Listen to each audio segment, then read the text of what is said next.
Buenos días, vamos a inaugurar este curso de verano sobre la Italia española, virreyes, corte y cultura en los siglos XVI y XVII, homenaje a Giuseppe Galasso. En primer lugar, me gustaría agradecer a la organización de los cursos de verano y especialmente a Cristina del Prado su actitud diligente para organizar este tipo de actividades y su apoyo en estos 2 años consecutivos. También agradecer al vicerrector de Extensión Universitaria, David Ortega, y al rector de la Universidad de Juan Carlos, que siempre nos apoya, y sobre todo a la Fundación ACS, que nos patrocina y sin cuyo apoyo no sería posible esta iniciativa. Hace tan solo unos meses recibíamos la triste noticia de la muerte y del fallecimiento de Giuseppe Galasso, gran maestro del italianismo, un hombre de gran cultura y cuyos estudios han sido esenciales para la Italia española, sobre todo en relación con Nápoles, y ha sido uno de los grandes maestros junto con Luigi de Rosa, junto con Rosario Villari, y este curso de verano pretende ser un sentido homenaje a Giuseppe Galasso, cuyas obras se conocerán todos: Napoli dopo Masaniello, la historia de Nápoles de la UTED, la Altra Europa, la periferia del Impero, y de todo ello nos van a hablar Carlos Hernando y Aurelio Musi, ya que estaba previsto después de la lección inaugural de Feliciano Barrios, la de Luis Miguel Enciso, pero no va a poder estar hoy aquí con nosotros, pero les envía un grato saludo. Bien, el curso de verano sobre la Italia española es importante también porque pone de manifiesto la dimensión europea de la monarquía de España, en la que los territorios italianos se integraron a lo largo de la Edad Moderna. Milán, Nápoles, Sicilia y Cerdeña se gobernaron con el Consejo de Italia, con agentes, virreyes, gobernadores, y siempre manteniendo el respeto a la lengua, costumbres e instituciones, como bien apuntó Giuseppe Galasso en todos sus libros. Una relación, no obstante, que algunas veces pudo generar tensiones políticas e incluso revueltas. Otro de los aspectos fundamentales que hemos querido destacar en este curso de verano es la dinámica cultural. Y la monarquía de España se convirtió en una monarquía de las Cortes, donde la interrelación cultural también fue esencial.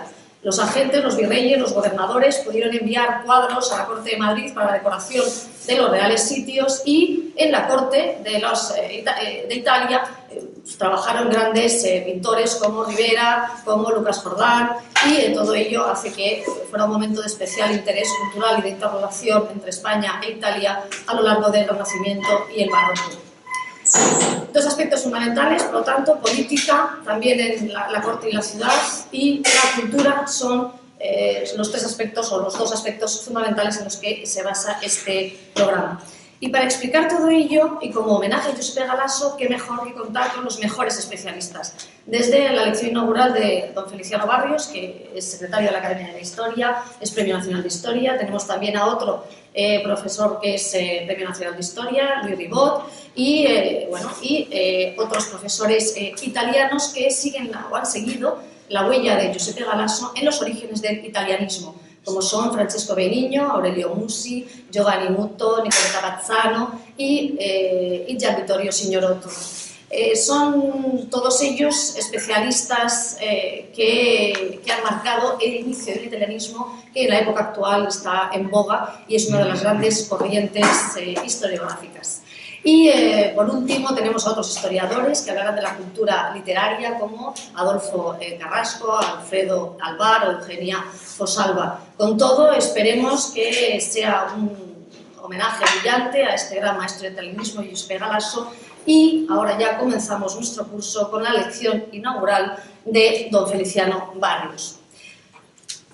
Voy a hacer una breve introducción de quién es Feliciano Barrios. Es doctor en Derecho por la Universidad Complutense y catedrático de Historia del Derecho y de las Instituciones de la Universidad de Castilla-La Mancha. Fue decano de la Facultad de Ciencias Jurídicas y Sociales de dicha universidad y es académico de número de la Real Academia de la Historia, y en la actualidad y desde 2013 secretario académico de la misma institución.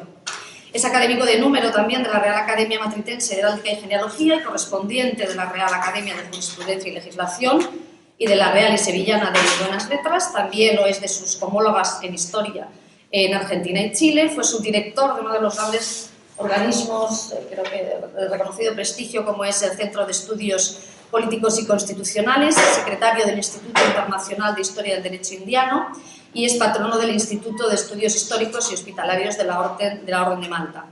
Ha participado en importantes exposiciones y centenarios, también es del Consejo de Honor del Anuario de Historia del Derecho y posee numerosas distinciones como la de Comendador de la Orden de Carlos III, de la Orden Civil de Alfonso X el Sabio, la Cruz Distinguida de Primera Clase de la Orden de San Raimundo de Peñafort, entre otros.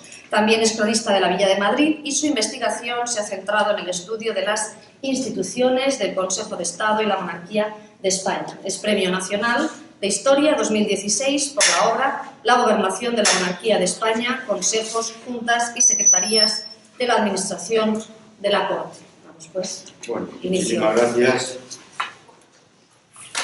querida Isabel. Y bueno, voy a comenzar esta lección inaugural y lo primero que tengo que decirles, antes de los agradecimientos, es que la lección es mía, pero el título no es mío, ¿eh? Reinos y monarquía, agregación y derecho bajo la Casa de Austria, que es un título precioso, se lo debo al profesor Hernán, que me lo puso sin consultarle. Y cuando me dijo Isabel el título que me había puesto, digo, bueno, yo no lo podría haber hecho mejor, sino sin duda peor. Con lo cual, muchas gracias. Gracias a ellos por invitarme a esta Universidad Rey Juan Carlos y a estos cursos de verano y a hablar de un tema que me es queridísimo. Y además es un tema sobre Italia. Bueno, los historiadores del derecho estamos en deuda permanente y eterna con Italia. Entonces, todo lo que procede de Italia para nosotros es bienvenido, porque de alguna manera el derecho romano, que sigue ilustrando el derecho español y de todos aquellos países de su cultura, de la cultura jurídica romano-germánica, pues tiene esa deuda de la que yo les hablaba. Estoy muy feliz de estar aquí entre amigos y en esta universidad. Bien, es un curso organizado en recuerdo, memoria y homenaje al profesor Giuseppe Galasso. Bueno, yo tuve el honor de saludarlo en 2 ocasiones, pero no tuve el gusto de tratarlo. Pero sí tengo una profunda admiración para su obra. El tema que se me ha encomendado es de tanta importancia como desconocido por el gran público y, lo que es peor, por muchos que lo debieran conocer. Si ustedes escuchan la radio por la mañana en los momentos actuales de esta política española, que es una política en estado de efervescencia, y oyen a grandes comunicadores, como se dice ahora, grandes periodistas, y hablan del problema catalán, pues se asombrarán de lo poco que saben sobre lo que fue la monarquía de España.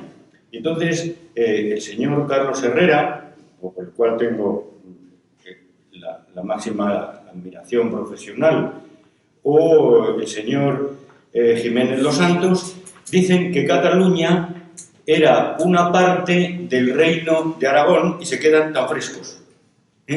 No saben lo que era la monarquía, no saben qué era Cataluña, no saben qué era Aragón en el pasado, en estos siglos XVI y XVII a los que me voy a referir.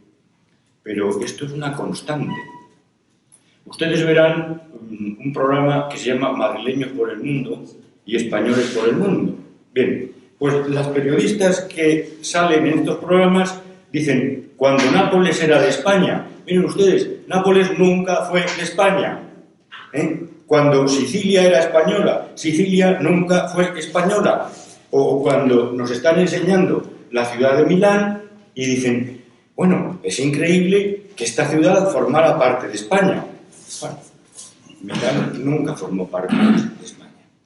Entonces, es por el desconocimiento que se tiene de lo que fue la monarquía, que fue esa estructura, esa formación política que llamamos la monarquía de España. ¿Qué es lo que yo hago? Pues yo escribo correos electrónicos que no sirven absolutamente para nada. Les explico a estos periodistas que lo que sucede es que el rey de Castilla y el rey de Sicilia era la misma persona, que el rey de Nápoles y el rey de Castilla era la misma persona. Bien, y así sucesivamente. Pero he fracasado porque lo siguen diciendo constantemente y no sé, fue ayer o antes de ayer, tuve que escuchar que Cataluña no era otra cosa que un condado dependiente del rey de Aragón. Bueno, si nos vamos a los libros de bachillerato, los textos son absolutamente confusos, pero lo eran en el pasado y lo son en el presente, Y cuando no son confusos, son sectarios, bien desde una posición, digamos, de integrismo hispánico, o bien desde una posición de separatismo. Son horribles. Yo, cuando estaba haciendo mi tesis sobre el Consejo de Estado, busqué qué se decía sobre el Consejo de Estado en los libros de texto que se habían utilizado en las universidades españolas. Bueno, en la mayor parte de ello no se decía absolutamente nada, o se decía muy poco, o se enumeraban los consejos, pero todo eran inexactitudes. Esto, gracias a Dios, se ha transformado, ha cambiado en la universidad, pero no ha cambiado en los libros de bachillerato ni en los libros de alta divulgación. No se sabe lo que es la monarquía. Aparecen los dominios de Felipe II, y si aparece bajo ese epígrafe, todavía. Pero en otros momentos, todos los dominios de Felipe II aparecen con un color y se dice el Imperio Español. Bueno, el Imperio Español no existió. Entonces, desde el punto de vista jurídico, desde el punto de vista de estructura administrativa. Y sin embargo, se sigue haciendo. Se sigue haciendo. Bien. Entonces, ¿qué fue la monarquía de España? Bueno, para empezar, este nombre que yo utilizo, y lo utilizo en mis escritos, y creo que es bueno seguir haciéndolo, no es otra cosa que una convención sin apoyatura legal alguna. Es más, carecía de uso oficial. Su uso es un uso literario y frecuentemente operativo. Lo mismo sucede con los términos monarquía española, monarquía hispánica o monarquía hispana. Este concepto de monarquía, digamos, de utilización por parte del monarca de manera oficial de un título integrador de todos los dominios, solamente alcanzó valor desde la oficialidad desde el punto de vista de su uso numismático.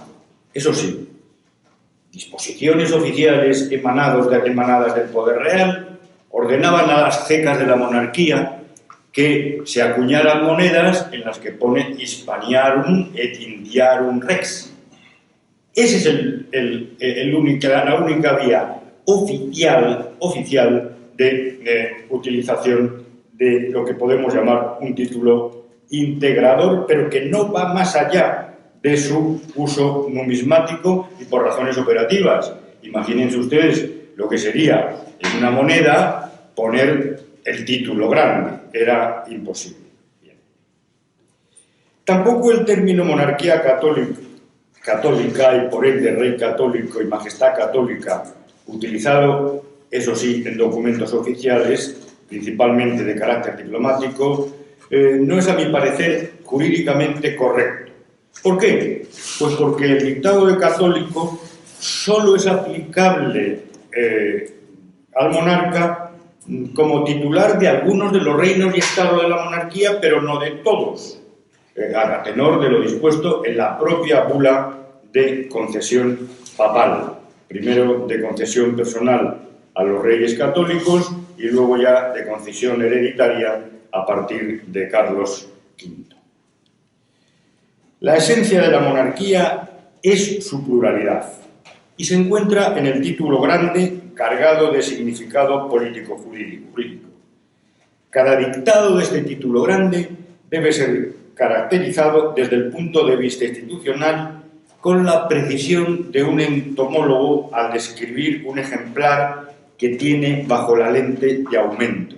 Nosotros tenemos que coger cada dictado del título grande y examinarlo para ver qué hay dentro porque dentro de esos títulos, de esos dictados, muchas veces nos encontraremos una enorme riqueza jurídico-institucional y en otras ocasiones que nos encontraremos cáscaras vacías, nada, nada. O nos encontraremos en algunos títulos mucho y en otros nada. En él aparecen numerados reinos y estados del que es titular el común monarca. Y es la esencia de la existencia de este común monarca lo que produce esta formación política verdaderamente admirable que fue la monarquía en España.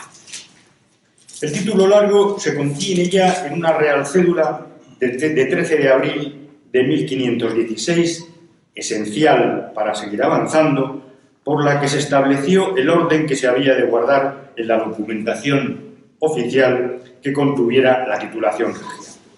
Doña Juana y don Carlos, su hijo, reina y rey de Castilla, de León, de Aragón, de las dos Sicilias, de Jerusalén, de Navarra, de Granada, de Toledo, de Valencia, de Galicia, de Mallorca, de Sevilla, de Cerdeña, de Córdoba, de Córcega, de Murcia, de Jaén, de los Algarbes, de Algeciras, de Gibraltar, de las Islas de Canarias, de las Islas Indias y tierra firme del Mar Océano, conde de Barcelona, señor de Vizcaya y de Molina, duque de Atenas y Neopatria, condes de Rosellón y de Cerdaña, marqueses de Oristán y de Gociano, archiduques de Austria, duques de Borgoña y de Brabante, conde de Flandes y del Tirol, etc.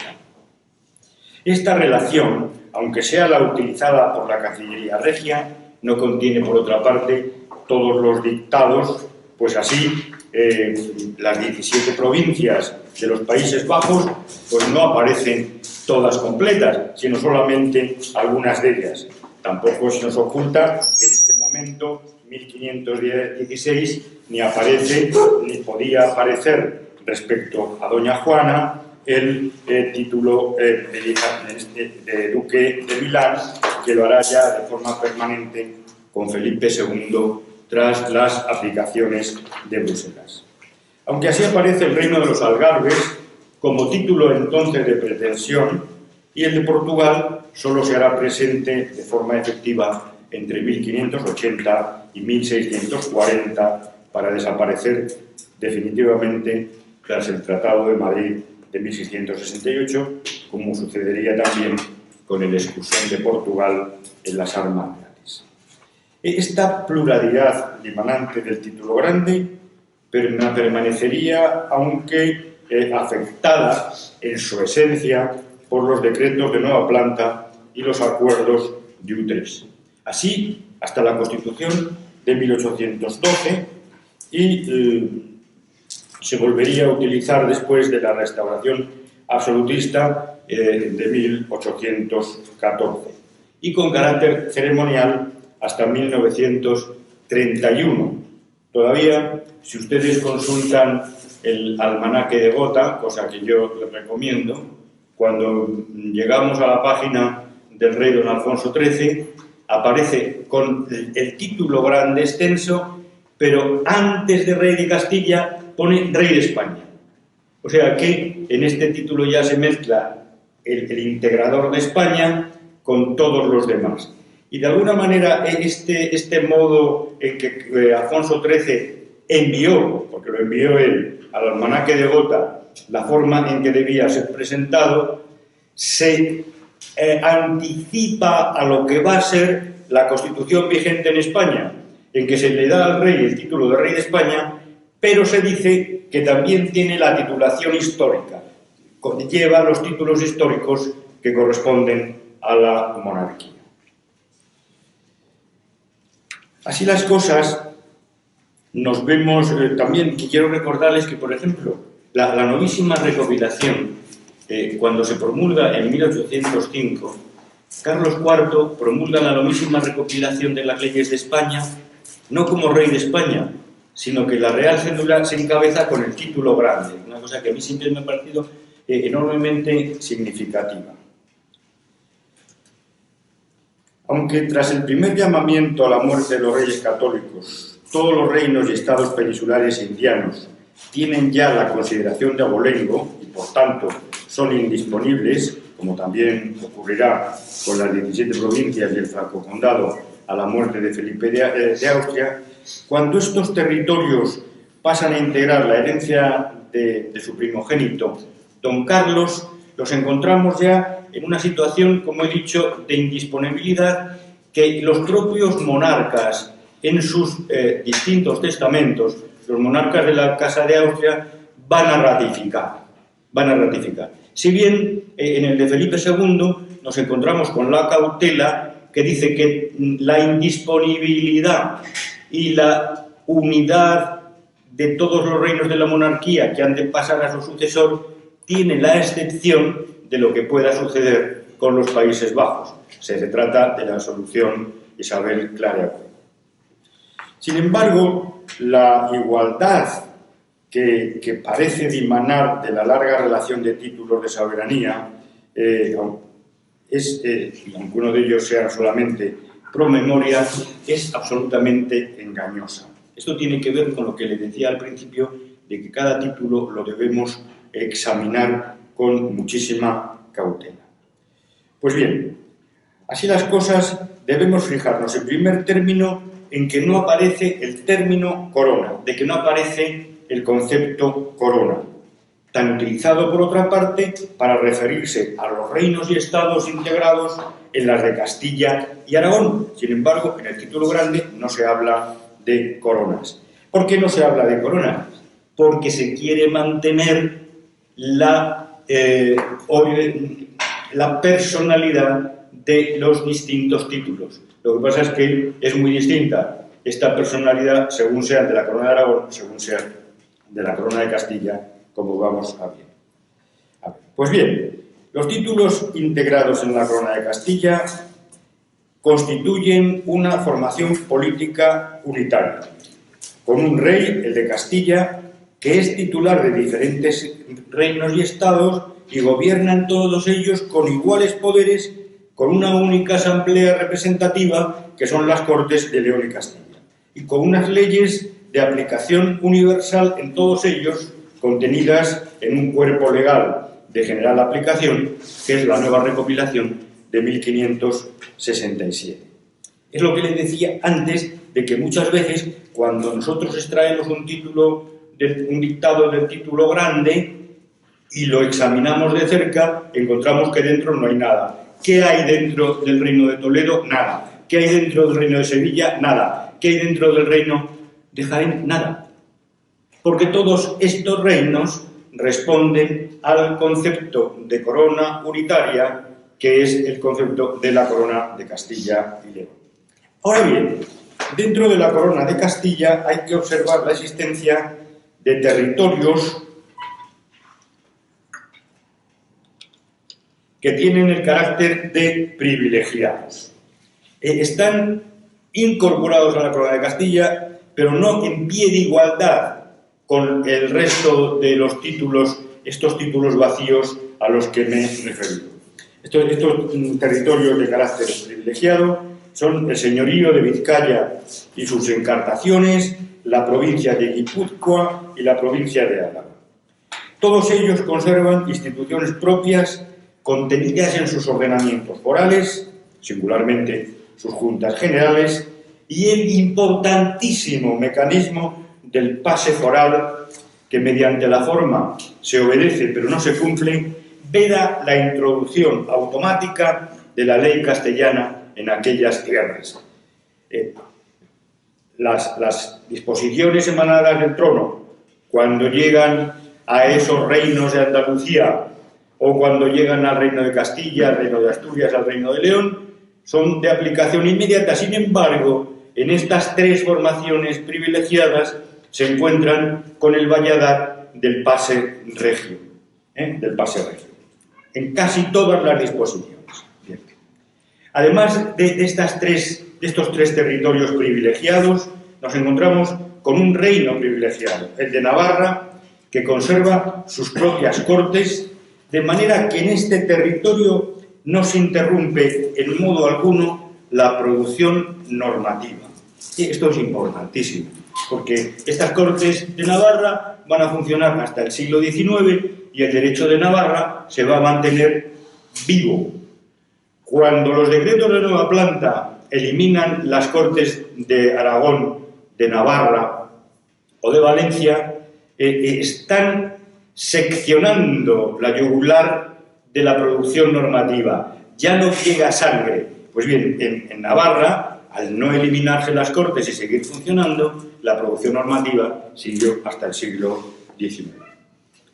Y finalmente nos encontramos incorporados a la Corona de Castilla los inmensos dominios de América y Asia, las Indias. Y estos territorios que, repito, están incorporados a esta corona, van a gozar de un ordenamiento jurídico propio, el derecho indiano. Pero este estatuto legal de las Indias en nada es comparable al de otros territorios de la monarquía ajenos a la Corona de Castilla, y ni siquiera a los territorios privilegiados incorporados a esta. ¿Por qué? Pues porque el derecho indiano no es otra cosa que un conjunto normativo, primordialmente de derecho público, pero que se crea para las Indias por razones operativas y de eficacia, pero que no es atentatorio este derecho indiano con la unidad jurídica básica de la Corona de Castilla. El monarca gobierna las Indias, auxiliado por el Real y Supremo Consejo de Indias, sin estar sujeto a limitación alguna, que no pudiera tener para con los reinos castellanos peninsulares, y las autoridades indianas lo representan en cuanto que rey de Castilla. Por el contrario, el virrey de Sicilia no representa al monarca en cuanto que rey de Castilla, sino como rey de Sicilia. Esta diferencia es absolutamente fundamental. Esto por lo que respecta a la Corona de Castilla. En la Corona de Aragón la situación es completamente diferente.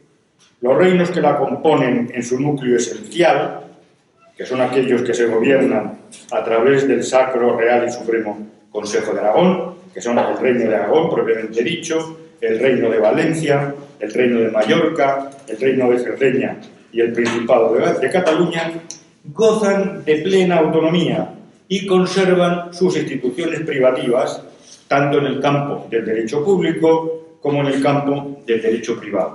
Su sistema legal y su producción normativa se mantienen vivas a través de las asambleas representativas propias, en el caso de Aragón, Valencia, Cataluña y Cerdeña, y no pudiendo, ahora no me puedo extender en el caso peculiar de Mallorca.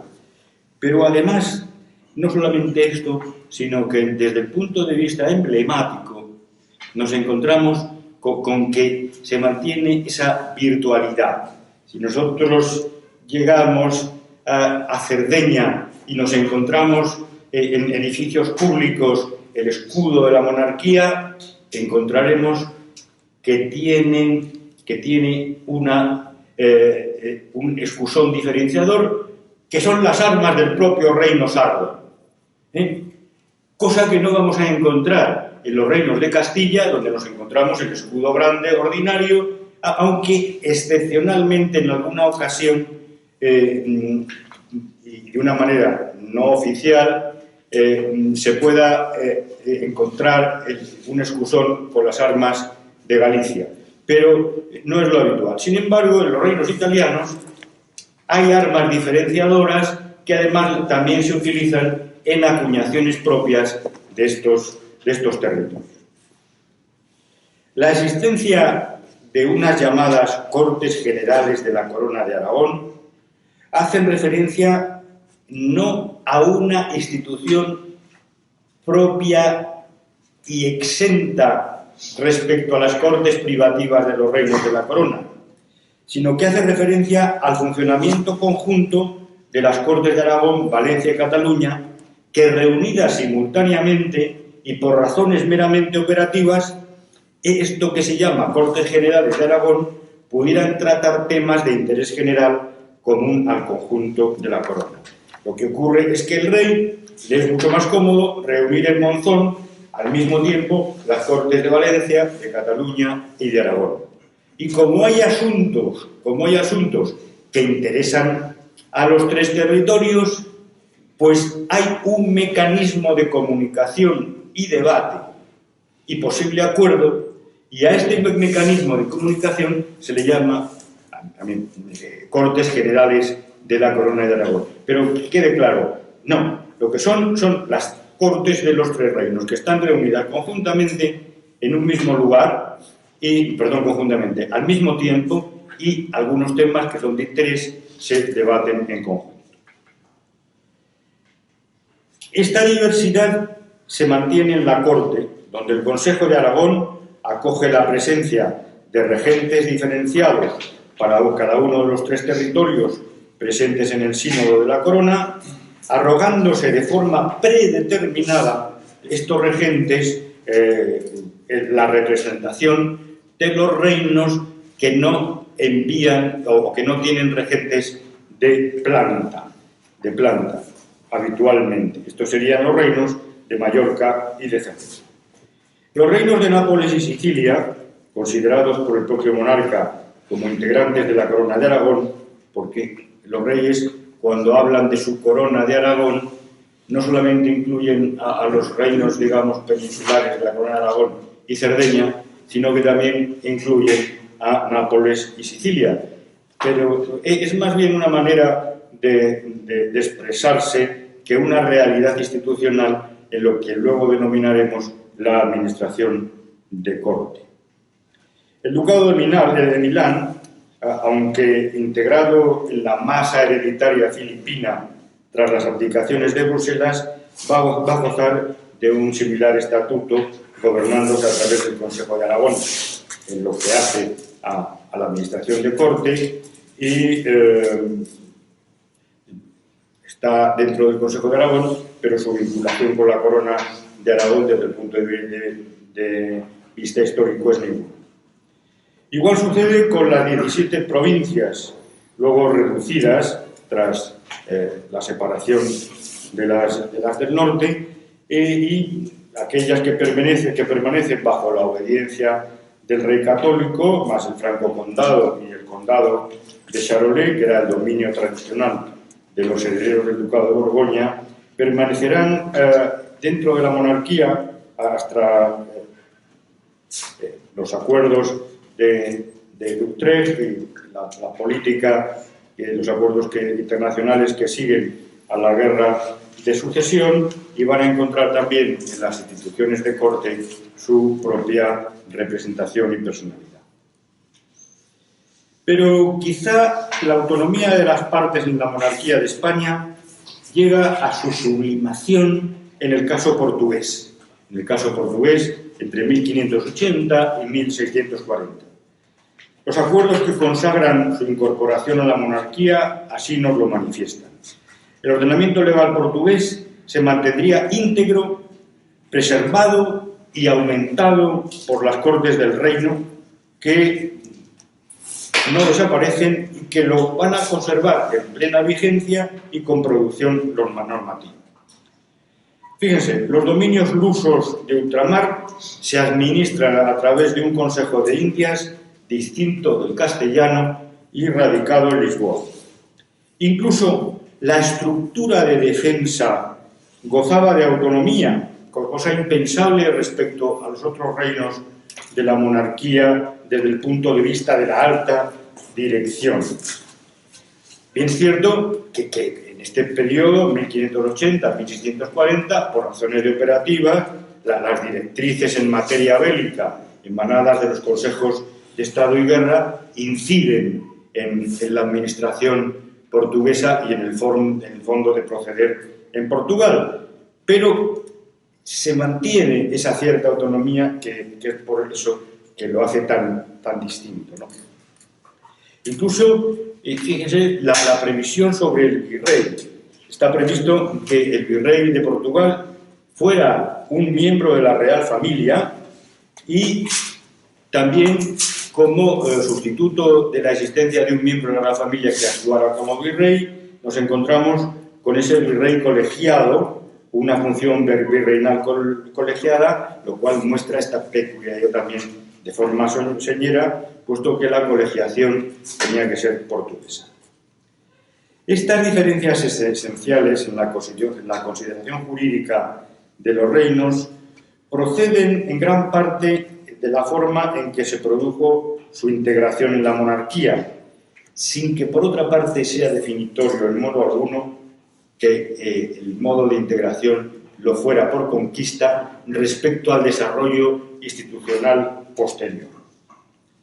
El gran jurista, don Juan de Solórzano Pereira, en uno de sus escritos, un escrito maravilloso, el memorial y discurso de las razones que se ofrecen para que el Real y Supremo Consejo de las Indias deba proceder en todos los actos públicos al que llaman de Flandes, nos va a decir en este alegato: cuando unos reinos y estados se juntan con otros, no por vía de accesión, sino eque principalite, como aquí se dice, júzganse por distintos y cada uno conserva sus leyes, fueros y privilegios. Mientras que los reinos o provincias que accesoriamente se unen o incorporan con otros, se tienen y juzgan por una misma cosa y se gobiernan por las mismas leyes y gozan de los mismos privilegios que el reino al que se agregan. Bien, este alegato de Solórzano Pereira es un alegato de abogado. Yo no ejerzo la profesión de abogado, pero soy doctor en Derecho y, por razones crematísticas, pues he hecho muchos dictámenes y ahora lo sigo haciendo. Y nosotros muchas veces nos vemos forzados a decir y a defender posiciones en las que no creemos. Yo he llegado a defender la existencia, he llegado a defender que no existió la confusión de estados. No le digo nada más. ¿Por qué? Pues porque una parte me pedía un dictamen acerca de que la consideración de noble de aquellos que habían recibido la orden de Isabel la Católica seguía vigente y tenía que actuar como abogado. Pues actué como abogado. Aquí Solórzano Pereira hace lo mismo. Actúa como abogado en defensa de las Indias. Quizá él creía en su posición, pero va a perder el pleito. Y el Consejo de Indias va a ir detrás del de Flandes en el besamano regio. El rey, en las dos Pascuas y en ocasiones extraordinarias, recibía el besamanos de los consejos de la monarquía. El orden en que entraban los consejos a besar la mano del monarca era definitorio del orden de los territorios de la monarquía. Por eso intentó el de Indias pasar delante del de Flandes, pero el rey dio la razón al de Flandes.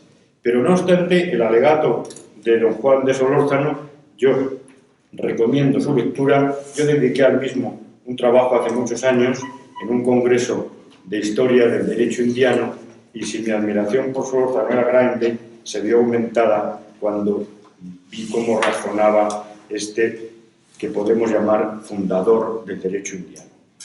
En fin, como ya les he dicho, Solórzano perdería el pleito, pero la claridad de sus palabras nos sirven a nosotros para dirigirme a ustedes esta mañana sobre este tema.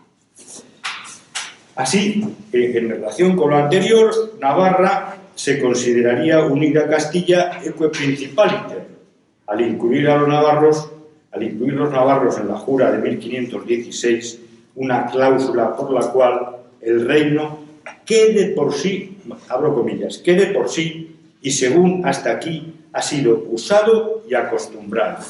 Qué gran triunfo fue el de los navarros en estas Cortes de 1516, porque lo consiguieron todo.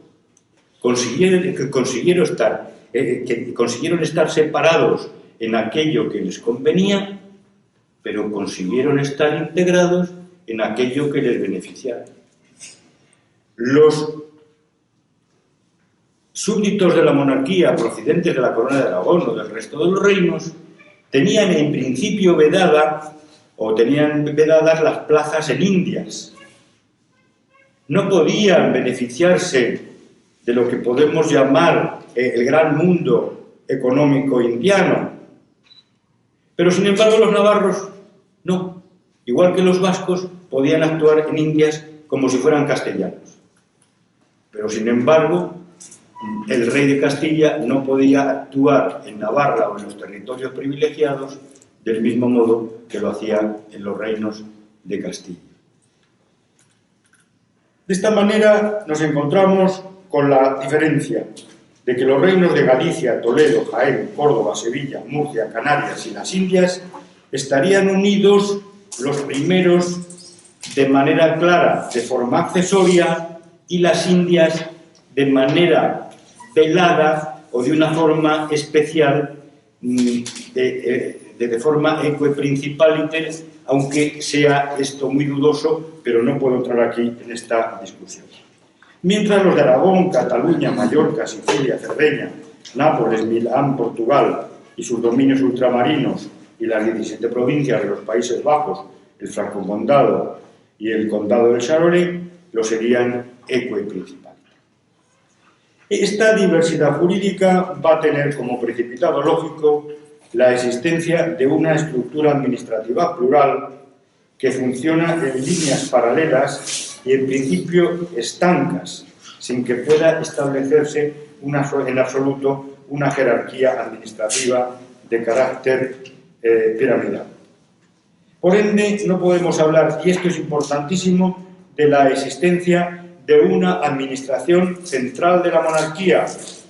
No, en muchos libros, incluso todavía en algunos libros de manejo universitario y hechos por profesores universitarios, se habla del gobierno central de la monarquía, de administración central. No existió una administración central de la monarquía porque era imposible, dada la propia estructura constitucional interna de esta.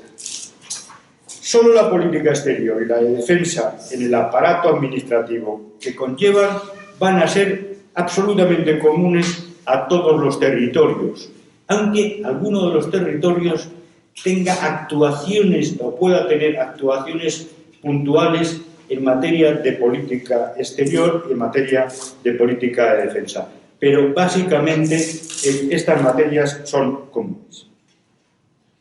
Así, hecha abstracción de la administración de corte, a la que luego me referiré, en las distintas administraciones periféricas nos encontramos, en primer lugar, con un nivel gubernativo regnícola.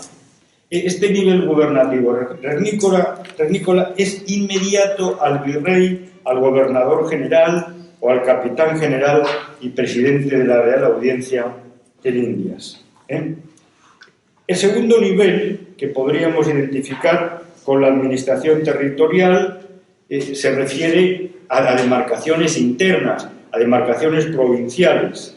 Y el tercer nivel es el de la administración local. A estos tres niveles debemos sumar los órganos propios de la administración de justicia, que en muchas ocasiones se confunden con órganos de los niveles anteriores. Todo ello se debe contemplar siempre a la luz de las características propias de cada territorio.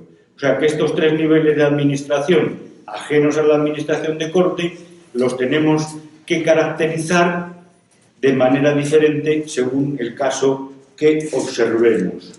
Nada tienen que ver los tres niveles de que les hablo, con los órganos además de la administración de justicia, del caso napolitano, con el caso de los Países Bajos. Sino que en estos dos ejemplos tendremos que matizar mucho para poder identificar estos niveles en cada uno de los casos. La administración de corte, a la que ya me he referido, ¿qué tal de tiempo?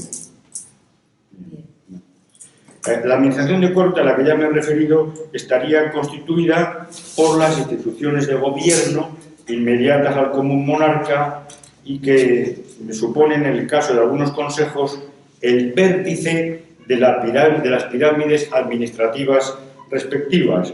O sea, en algunos casos, los órganos de la administración de corte los tenemos que poner en relación con los tres niveles administrativos privativos del territorio respectivo que observemos.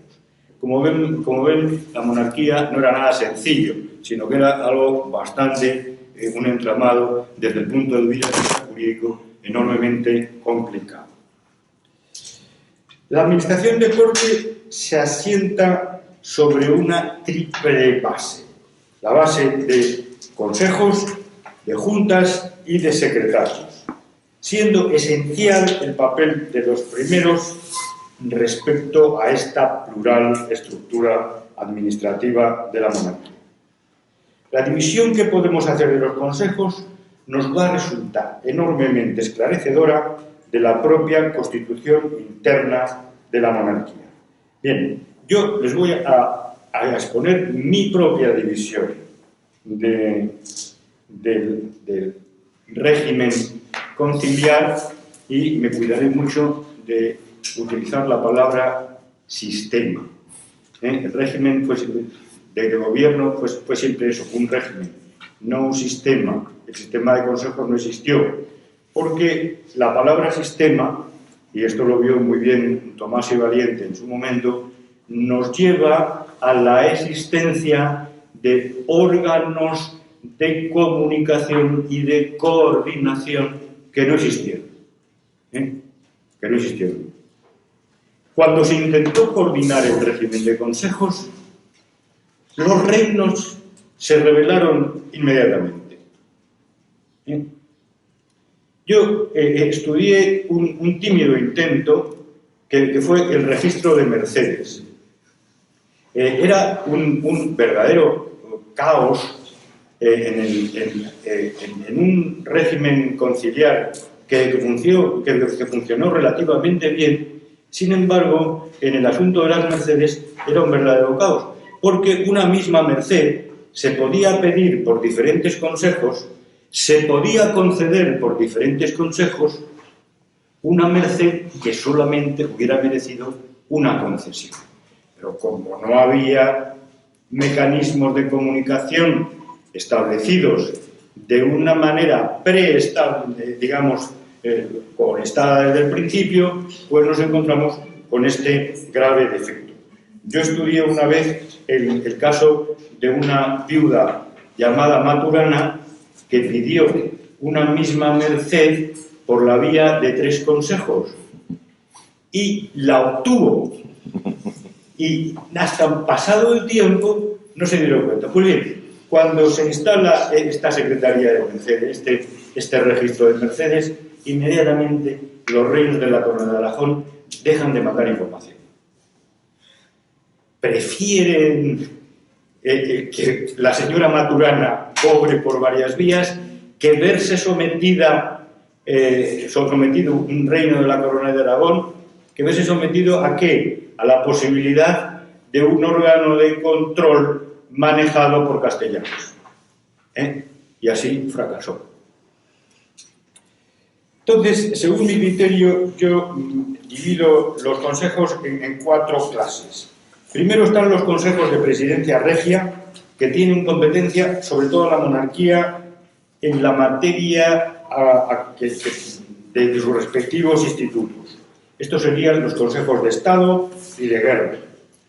El campo de acción de ambos organismos se extendía a materias, como ya he dicho, en que la monarquía actuaba de cara al exterior como un cuerpo político unitario. Política internacional, cuestiones relacionadas con la Real Familia y defensa. Traduciéndose hacia el exterior esta actuación en materia diplomática y militar con una apariencia, de aquí la confusión, de estructura imperial, que no obedecía esta estructura imperial o aparentemente imperial en materia de política exterior y de defensa, que no obedecía a la realidad plural de la constitución interna de la monarquía. Luego estarían los consejos de competencia territorial, extendiéndose esta a una corona, a un conjunto de estados o a determinados territorios. Estos serían los consejos de Castilla, Cámara de Castilla, Aragón, Italia, Portugal, Flandes y Borgoña, Indias y la efímera Cámara de Indias. Incluyo en este grupo a los de Cámara de Castilla e Indias, en cuanto que, aunque son derivaciones en forma de comisión de los consejos de competencia territorial respectivos, pues yo creo que por su importancia merecen el figurar como órganos separados. Téngase usted en cuenta que estos consejos de Cámara lo que hacían principalmente era administrar la gracia regia, y la gracia regia, no digo que sería infinita porque no lo era, pero desde luego era de una extensísima. El rey disponía de miles de cargos para poder discernir y conceder, premiar o castigar. Bien.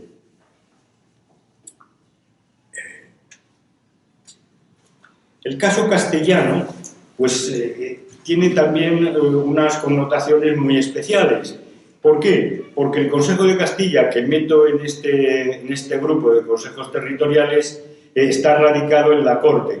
Y entonces aquí nos encontramos que lo que en otros reinos, lo que en otros territorios podemos identificar con una administración regnícola ajena a la Corte, aquí encontramos que esta administración regnícola está radicada junto al propio monarca. Y entonces, los tres estadios que podemos identificar en otros territorios de la monarquía, aquí, más la administración de corte, aquí se ven reducidos, porque la administración de corte y la administración regnícola, respecto de la Corona de Castilla, se identifican. Luego estaba el siguiente grupo, son los consejos de competencia material sobre una pluralidad de reinos pertenecientes a distintas coronas. Estos serían los casos de Inquisición y de Cruzada, presentes con su instituto, tanto Inquisición como Cruzada, en las coronas de Castilla, incluyendo sus Indias, y Aragón, y en los reinos extrapeninsulares de Cerdeña y de Sicilia. No me sirve el caso portugués, porque aunque hay Inquisición portuguesa y hay una forma de cruzada portuguesa, se administran desde Lisboa de una manera absolutamente autónoma. Y entonces, las instrucciones del Santo Oficio que se aplican en todos estos territorios por parte de la Inquisición no sirven para el caso portugués. El siguiente grupo son los consejos especializados, pero que son respecto de la administración interna de la Corona de Castilla. Estos son los consejos de Hacienda y de Órdenes. ¿Pero qué ocurre? Pues que en la práctica la actividad de estos consejos, clarísimamente para el caso del de Hacienda y de alguna manera para el de Órdenes, trascendía con mucho a los límites territoriales de la Corona de Castilla y de las Indias a ella incorporadas, pues hacían sentir sus efectos en otros territorios de la monarquía a los que llegaba la savia monetaria de las finanzas castellanas o la gracia regia en forma de merced de hábito, dignidades o encomiendas de algunas de las órdenes militares castellanas de Santiago, Calatrava o Alcántara. Que de lo que se trata es que súbditos de otras coronas recibían hábitos de las órdenes castellanas y se trataba de que aquellas disposiciones emanadas a través del Consejo de Hacienda incidían de alguna manera también en otros territorios de la monarquía. Luego les he hablado de las juntas, también órganos colegiados. Estas juntas eran de carácter permanente o constituidas ad hoc con una finalidad concreta. Y estas juntas podían incidir en el gobierno general de la monarquía cuando se trataban de juntas de Estado o de defensa o de medios o algunas de teólogos. Y luego se constituían a su vez juntas concretas para asuntos de territorios concretos en la monarquía. Sí, si nosotros leemos, y yo les recomiendo la lectura a aquellos que se interesen por estos temas, las memorias de quien fue presidente del Consejo de Aragón, Crespí de Valdaura, vemos cómo se constituyen juntas para asuntos que solo interesan a los reinos de la corona de Aragón. Mientras que estas juntas de Estado son de política exterior, o las juntas de teólogos que muchas veces se constituyen para dilucidar asuntos de conciencia del propio monarca, pero que el resultado de esta junta tiene incidencia sobre la política general de toda la monarquía. Pues la junta de teólogos que reúne Felipe IV para decidir si debe o no dar la mano de la infanta María al príncipe de Gales, ¿no? La decisión de esta junta de teólogos incidiría en la política general de toda la monarquía. Finalmente, los secretarios eran pieza fundamental para el funcionamiento de tan complejo engranaje administrativo. Y en ellos destacan naturalmente los secretarios sinodales, los secretarios de los consejos. Y estos secretarios de consejos son secretarios que proceden muchas veces de los territorios de la monarquía. Madrid era una ciudad, era corte de una monarquía, y esta monarquía se hacía presente en ella a través de la alta administración, de personas que fungían en los distintos consejos, personas que trabajaban en estos órganos de representación, entre comillas, de los territorios de la monarquía, que tenían cargos en los hospitales de la corte que atendían a los naturales y oriundos de esos territorios, en otras instituciones de piedad.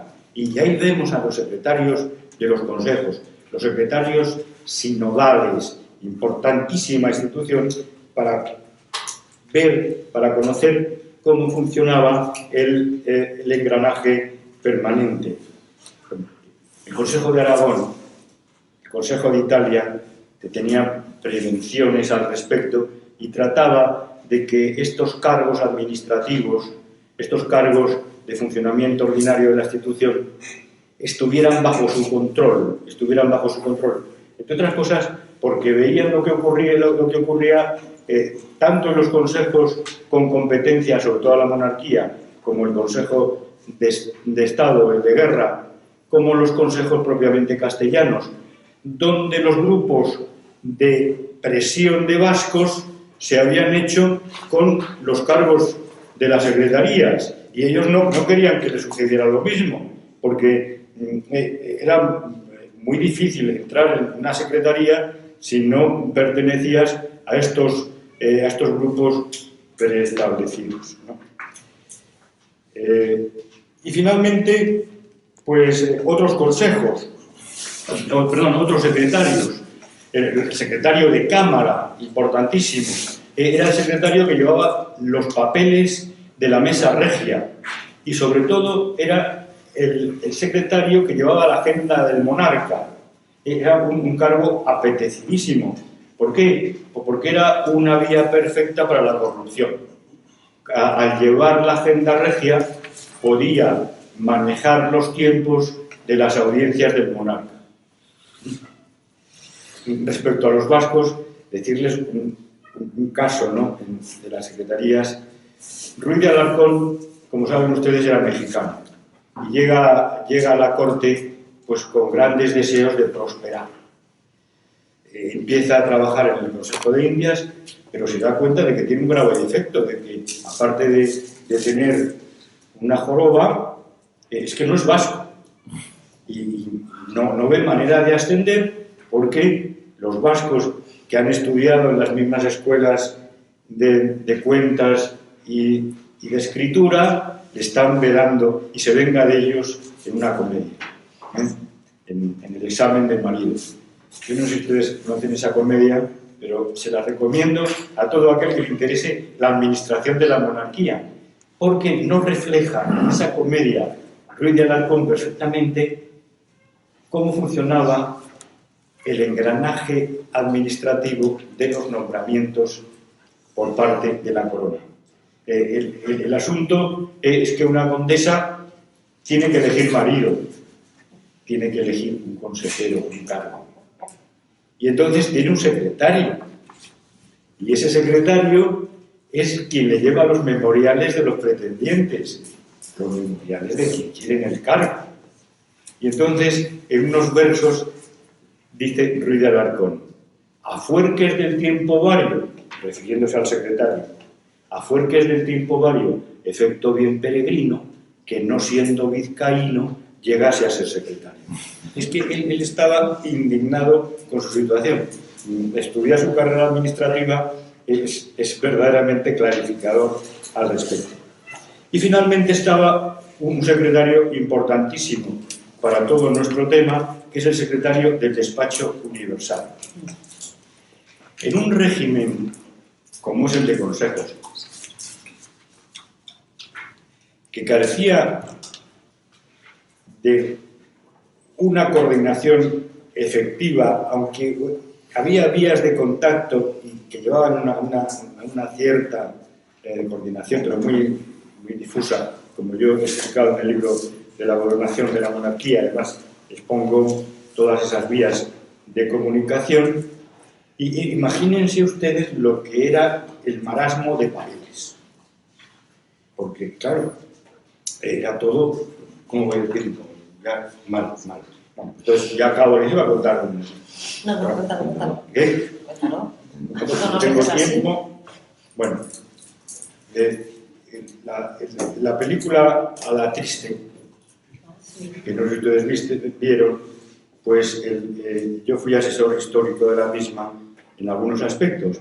Entonces el director me convocó en el Hotel Palace y me dijo: mira, me han dicho que tú eres una persona que me puede servir para saber cómo era el despacho del conde duque de Olivares, porque yo lo tengo que levantar en la película. Dice, mira, he pensado hacer esto. Me extiende un plano y digo, bueno, tenemos un pequeño problema, queridísimo, que el conde duque de Olivares no tenía despacho. Entonces, si partimos de ese dato, ya levantar un despacho, pues es difícil. Pero lo que tú me estás dibujando aquí es el despacho del ministro actual. Una mesa, dos sillas delante de la mesa de Olivares y luego un sofá para poder hablar con las visitas. Digo, el conde duque de Olivares, que gobernaba la monarquía de España, que tenía 20 millones de kilómetros cuadrados, no tenía despacho. Oye, ¿y cómo despachaba? Digo, andando muchas veces, mientras el rey estaba haciendo sus necesidades, en un coche, así despachaba Olivares. Digo, no me digas, sí. Digo, pero es que yo necesito, lo que tú necesitas es que Olivares tome una decisión en un lugar determinado. Pues yo te lo voy a dibujar, porque te voy a decir cómo era la Secretaría de Estado.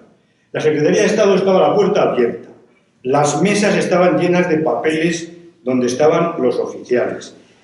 Las paredes estaban llenas de legajos atados con la cinta de Balduque. Y le expliqué lo que era la cinta de Balduque. Y allí hay un desorden total. O sea, tú no esperes silencio, espera agitación. Digo, y en esa mesa tú extiendes el mapa y dices, aquí. Porque es lo que tú quieres. Pues eso es lo que sucedió. Luego le dije cómo andaba el rey por palacio y tal. Y eso más o menos, hay cosas en que no me hizo caso porque yo le dije cómo se produjo la entrada del príncipe de Gales. Dice, pero si la hago como tú me dices que fue, mi presupuesto ya se sale totalmente. O sea, que lo vamos a hacer como yo quiero. Y bueno, pues está mal, ¿eh? Total, todo esto viene a cuento de que había necesidad de una secretaría coordinadora. Y esta secretaría coordinadora va a ser el secretario del Despacho Universal, que va a tener una fuerza enorme, porque llegan los papeles por la derecha y salen los papeles por la izquierda. y él es el que dice por cómo entran, cómo salen y en qué velocidad. Este secretario del Despacho Universal, que al principio es un burócrata oscuro, se convierte en una persona de gran peso político. Y no solamente se convierte en una persona de peso político enorme, sino que está en el origen del despliegue ministerial instalado por los Borbones en el siglo XVIII. Pero el siglo XVIII ya no es cuestión mía, no te asustes. En fin, he tratado con estas pinceladas de dibujarles esta mañana de verano la complicada estructura gubernativa de una monarquía plural en la que efectivamente nunca se ponía el sol. Muchas gracias.